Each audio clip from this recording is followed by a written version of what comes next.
The shovel hit something solid. Klaus Schmidt stopped. It was 1994, southeastern Turkey, and the October heat clung to his skin like warm oil. Göbekli Tepe, Potbelly Hill, if you translate it directly.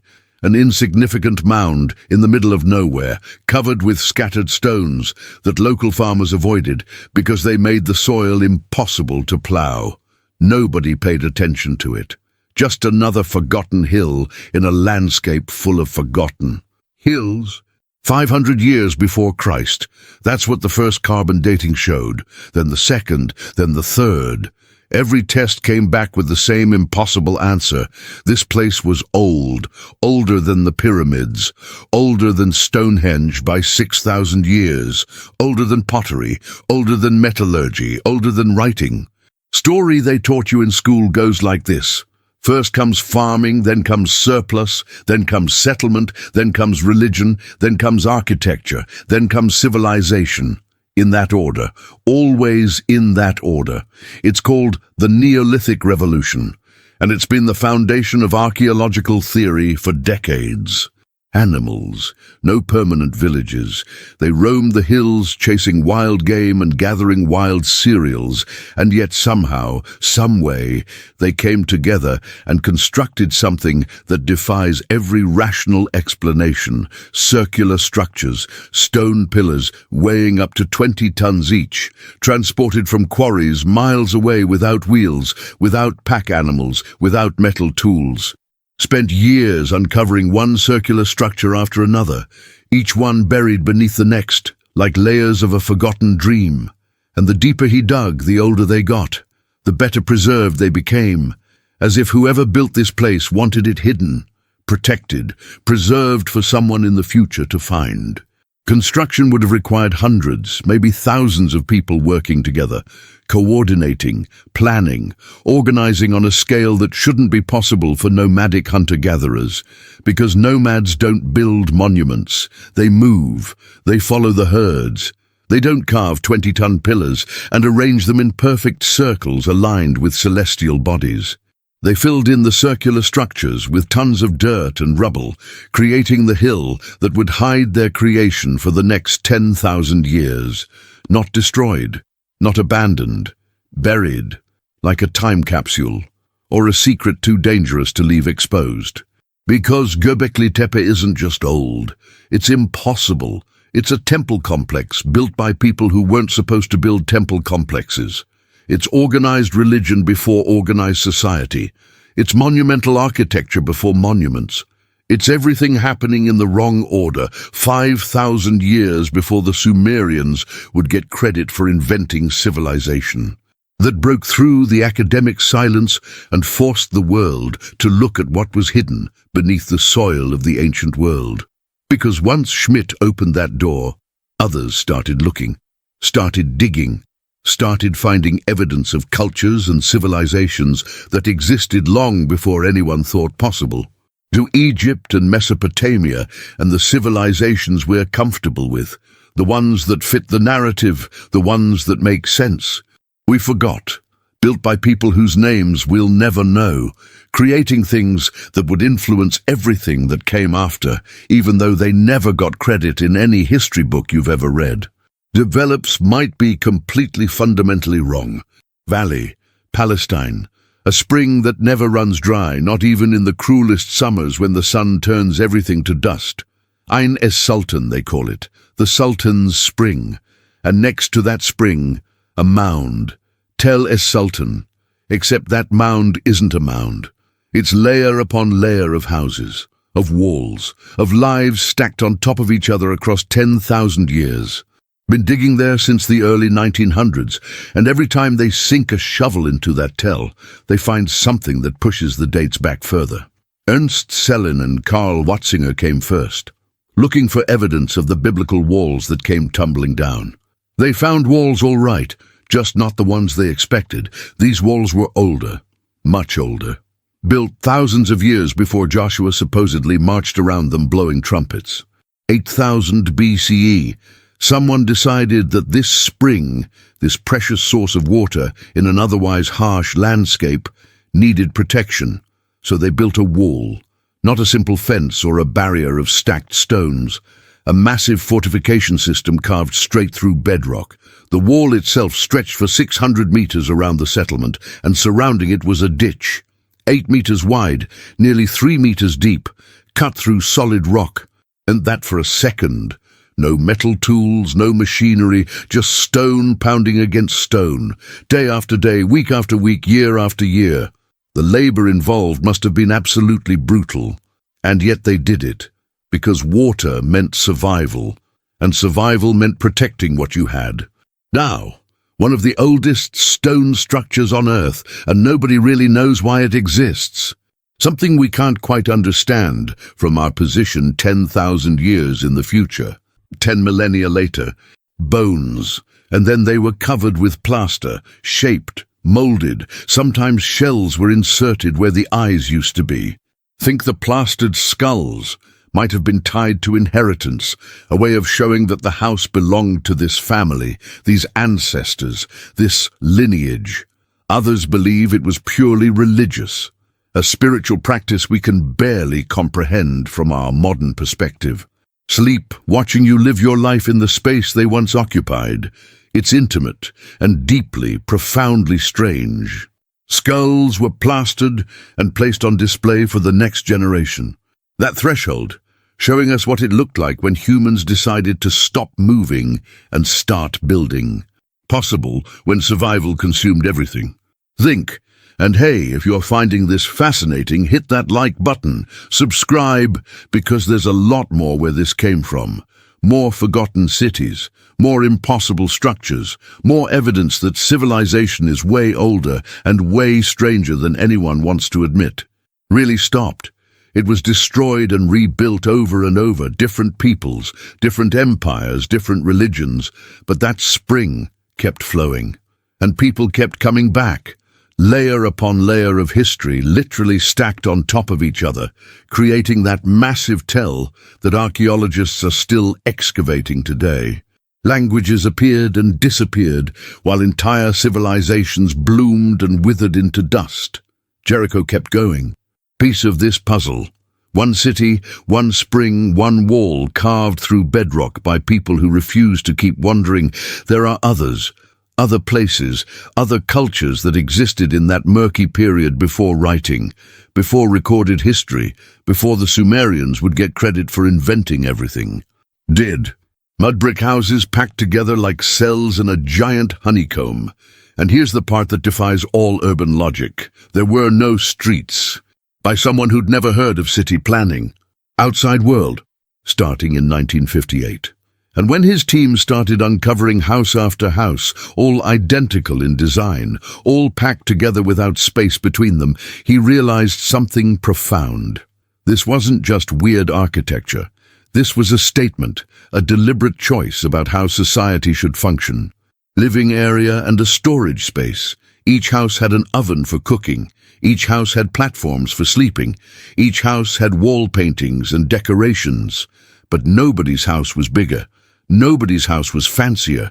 Nobody's house screamed, "I'm more important than you." Community was matrilineal. 70 to 100% of the time, female offspring stayed connected to their birth houses, while adult males moved away. Women were the anchor, the continuity, the ones who maintained the household and passed it down through generations. The future of that house, that lineage, that family line that stretched back generations and would hopefully stretch forward generations more. Of decorations, they were bucrania, sacred objects, powerful symbols of something the inhabitants of Çatalhöyük understood, but we can only guess at. Teeth, their beaks, their tusks embedded in the walls and platforms. Paleolithic cave art. Those ancient paintings showed reverence for animals, awe, maybe even fear. But Çatalhöyük's art shows humans in charge, humans as masters. It's a shift in consciousness, a fundamental change in how people saw themselves in relation to the wild world. Çatalhöyük came from wild animals, especially bulls.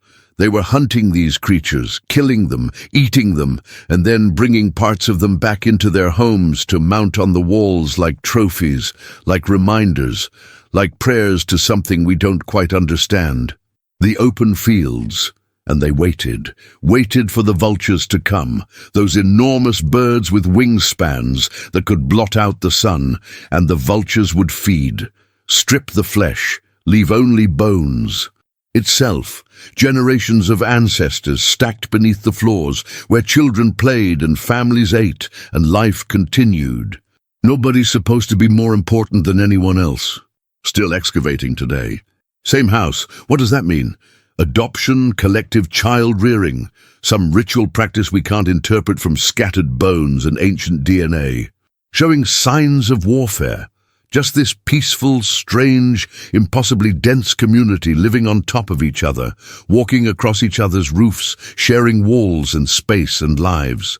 Just about being close, about literally having no space between yourself and your neighbors, about creating a society so tightly woven that individualism became impossible, where every day you walked across someone else's home, where every day someone walked across yours, where the boundaries between my space and our space blurred into something new, pulsing with thousands of lives moving through interconnected spaces like blood through capillaries.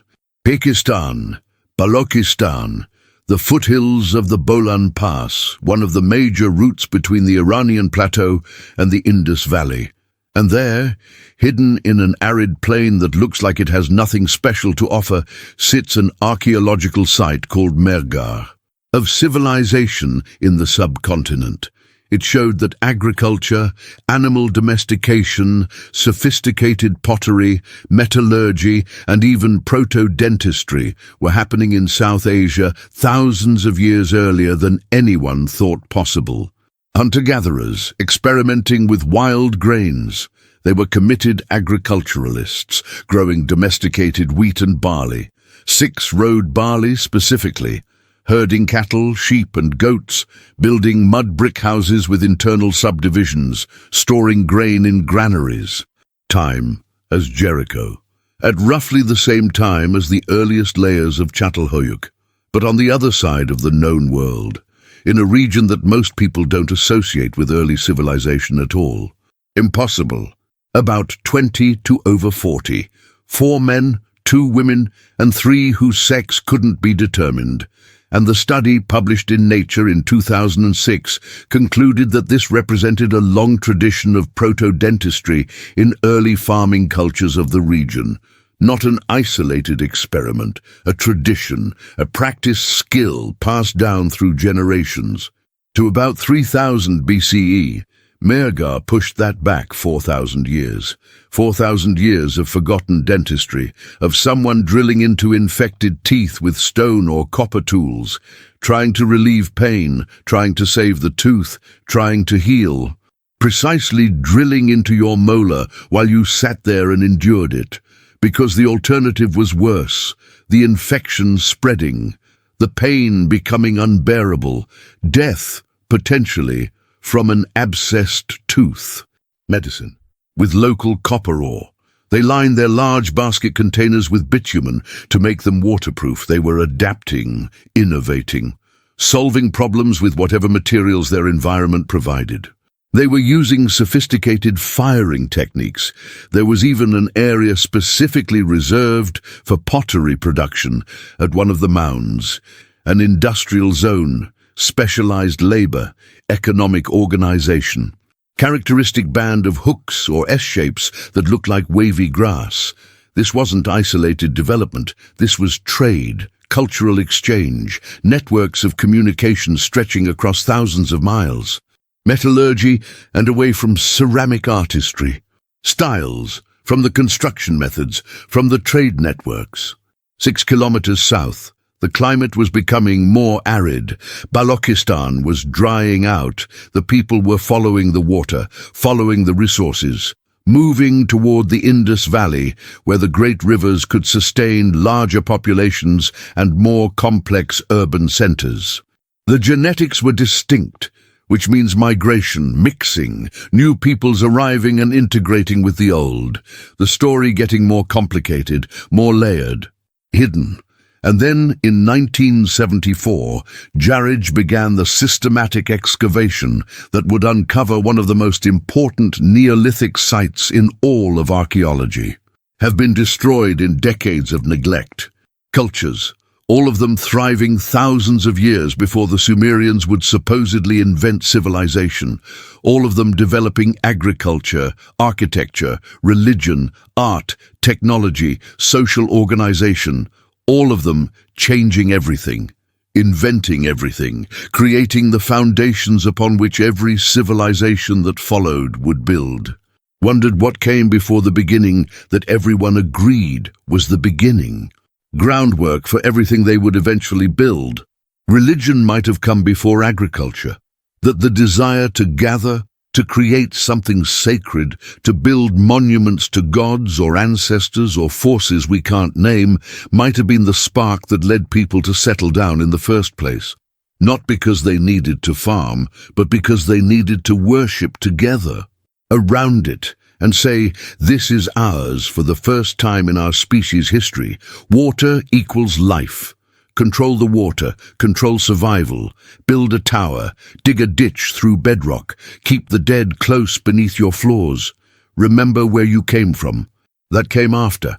10,000 people living literally on top of each other, walking across each other's roofs, sharing walls and space and lives in a way that modern society can barely comprehend. It failed, eventually, or evolved, or transformed into something else, but for 2,000 years it worked. Organization were developing there just as early as anywhere else in the ancient world. That the Indus Valley civilization didn't appear out of nowhere. It grew from Mehrgarh, from 4,000 years of accumulated knowledge and technique and cultural evolution that laid the foundation for everything that followed. Sumerians. But without Ubaid, there are no Sumerians. Without Ubaid, Mesopotamia remains an empty floodplain.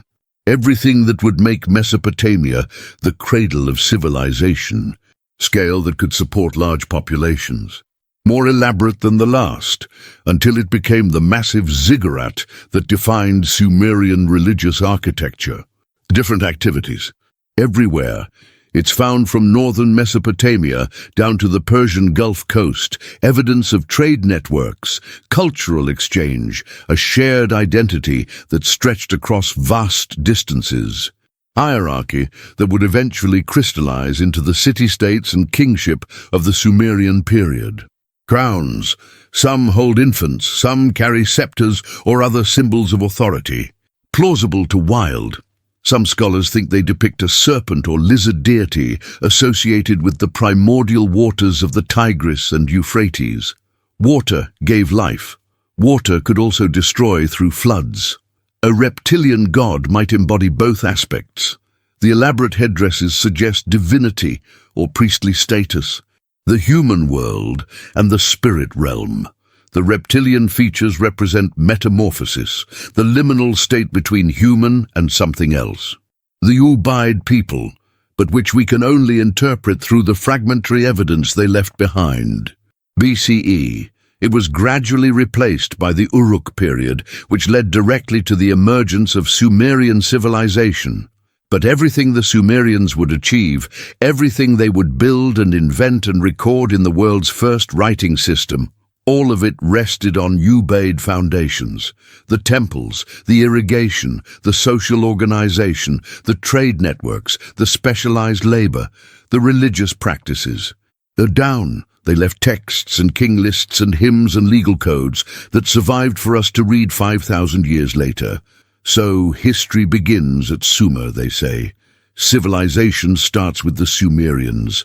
Everything that invented agriculture and architecture and irrigation and dentistry and art and religion and social complexity and all the foundational elements that every civilization that followed would build upon, and then were forgotten or overshadowed or simply lost beneath 10,000 years of accumulated earth and time and newer civilizations that built on top of them without remembering who laid the first stones.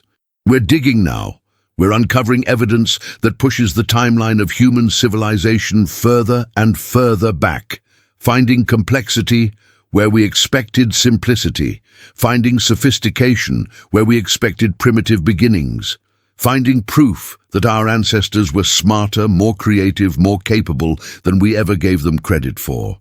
Cultures that existed before the beginning, everyone agrees, was the beginning.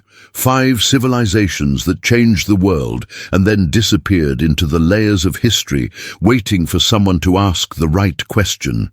Long before the Sumerians, thousands of years before, building temples and cities and irrigation systems and social structures that would become the blueprint for everything that followed. Centuries trying to understand what they meant.